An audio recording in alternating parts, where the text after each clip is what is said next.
In today's video ay isi-share natin ang mga halaman na pwedeng ilagay sa bedroom o sa inyong mga kwarto ngayong 2024. So kung gusto mong malaman, tapusin mo ang video na ito. Hello everyone! Hello mga ka-jungle! Welcome again to my YouTube channel and my Facebook page. Sa video nga na ito ay isi-share natin ang mga halaman na pwede mong ipasok sa inyong kwarto o sa mga bedroom. Dahil pampaswerte din ito at pang air purifier ngayong 2024. So, isi-share natin ang mga halaman na ito para may idea din kayo kung ano ang mga house plant o indoor plant na pwede nyong ilagay. So, ang first na halaman na pwedeng ilagay ngayong 2024 sa bedroom ay ang ating pothos plant o money plant. So, ang mga pothos plant ay isang magandang halaman at maaaring itong ilagay sa mga hanging basket dahil gumaganda ang mga vines at dumadami at naglalash ito for a long time. Kapag lumaki ito at maging maganda ang mga pothos natin, ay maganda tignan sa ating loob ng bedroom o sa kwarto. Ang kinaganda dito mga ka-jungle ay isa siyang air purifying na plants, which is maganda din siyang pampaswerte ngayong 2024. Maraming variety ang mga pothos plant natin. Meron tayong mga iba't ibang variety na maganda sa ating indoor o sa ating mga kwarto.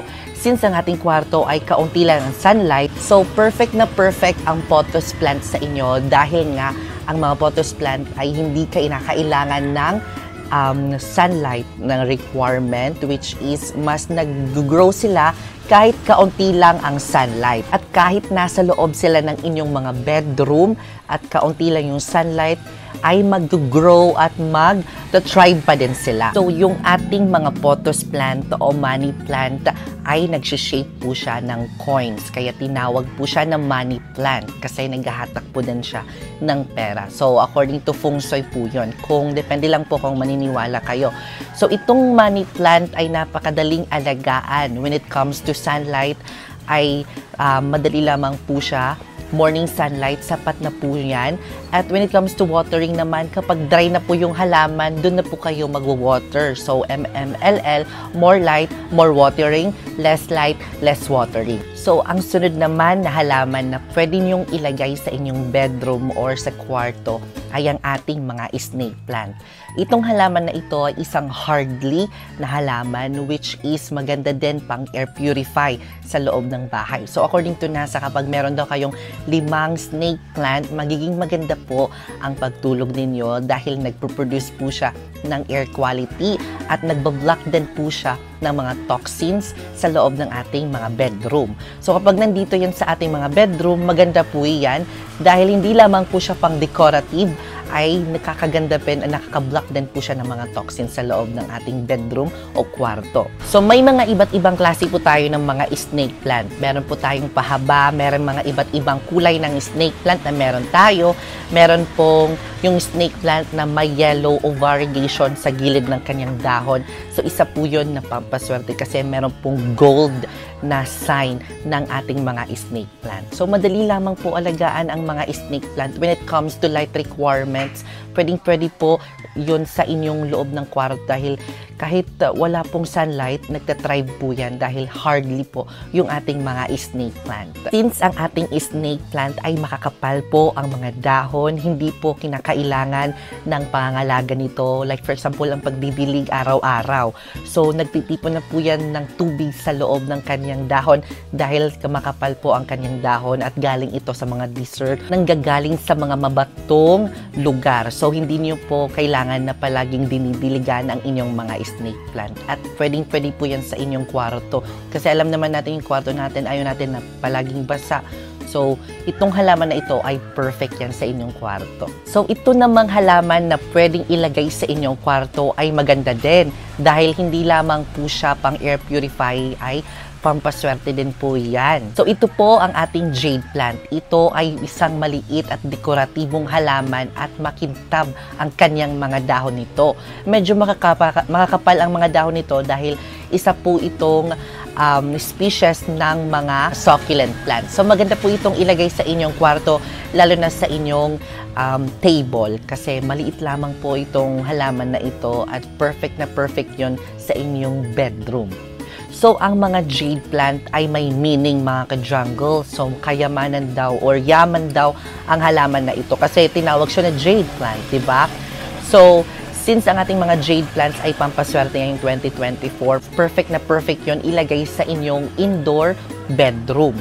So, ang kinaganda dito, kahit naman po siya hindi masyadong dinidiligan o palaging inaalagaan, nagtatribe ang halaman na ito. So, be careful lang ang pagdidilig dito dahil medyo sensitive ang halaman na ito alagaan. Ako nga, nahihirapan akong pag-alaga ng ganitong halaman. So, ang sunod naman na halaman at alam ko magugustuhan nyo na ito dahil pwedeng-pwede nyo itong ilagay sa inyong mga bedroom at sa kwarto. Itong mga Spataphyllum natin o mas kilalang peace lily. So, ito pong peace lily na ito, may meaning din po yan. So, may meaning po iyan kapag ilalagay nyo po ito sa inyong bedroom o sa kwarto ay nagpro-protect po ito sa ating kwarto.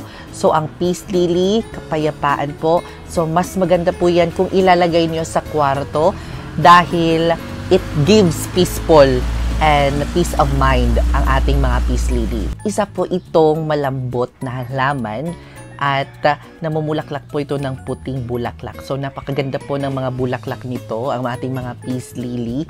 So, bumubulaklak po ito kapag season niya na po ng blooming, ay maganda po ang kanyang bulaklak mga ka-jungle. So, ang pangangalaga naman nito ng ating mga Spataphyllum, so kinakailangan niya lang po ng magandang dilig o para bang dinidiligan mo talaga ang kanyang roots lahat.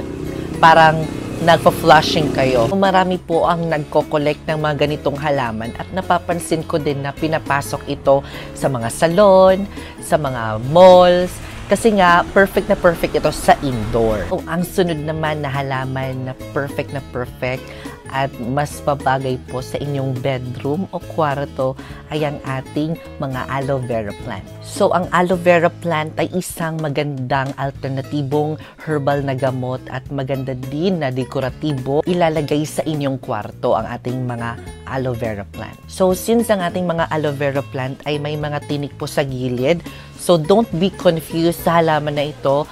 So, tatanong nyo kung bakit yung mga matitinik na halaman ay bawal po sa inyong kwarto. So, depende po yun kung saan nyo ilalagay.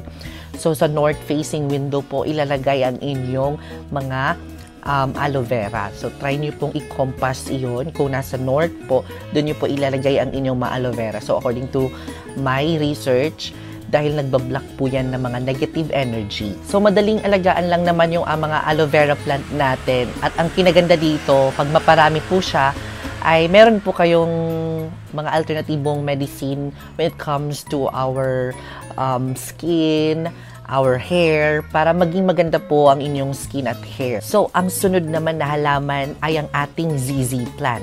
Ito ay madali lamang pong alagaan at hindi nangangailangan ng liwanag mga ka-jungle. So, ibig sabihin, hindi naman todong walang liwanag ang ating ating mga ZZ plant, pero pag ilalagay niyo sa kwarto, kayang-kaya niya mag-thrive kahit walang liwanag ang ating kwarto.